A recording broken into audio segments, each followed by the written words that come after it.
For more on this, let's bring in Fox News contributor and former NYPD inspector Paul Mauro. Paul, welcome. Thank you. So Luigi Mangione was in court yesterday. The guy is charged with murder, and yet groupies turned out. What do you make of this case? Yeah, he really seems to have become a repository for a lot of different progressive causes that appeal to certain segments of our society, particularly those who are not only anti-insurance agencies, but anti-capitalist. And so, there's no shortage of groups like that here in New York City, so it is a convenient cause for them. And so a lot of them are turning up, trying to voice support, but it works for the defense here because remember, this is the jury pool, and you only need one in order to either hang a jury or maybe force a long determination as to how this thing can turn out. And so one of the things that's going on here undeniably is that some of this is playing out in the media, regrettably. Mangione's attorneys expressing frustration with the Justice Department. Let's play that.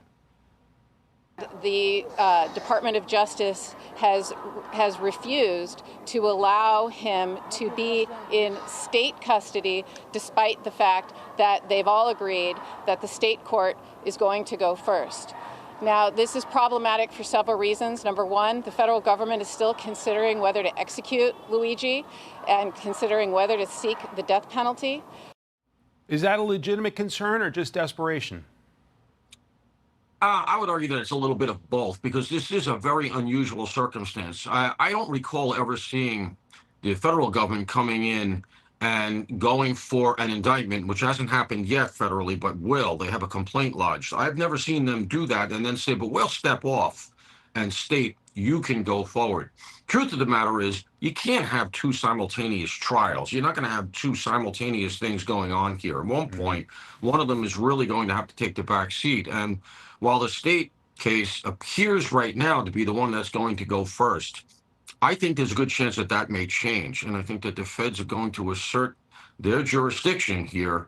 And I think you very well may see all of this go into federal court. But his defense has a little bit of a case here in that he's being held in federal lockup, but he's being right now adjudicated in the state courts, excuse me. So it's a little bit of a strange situation. It's going to get legally very thorny. There are different standards of evidence, et cetera. And at some point here, one of them is going to have to really take a back seat.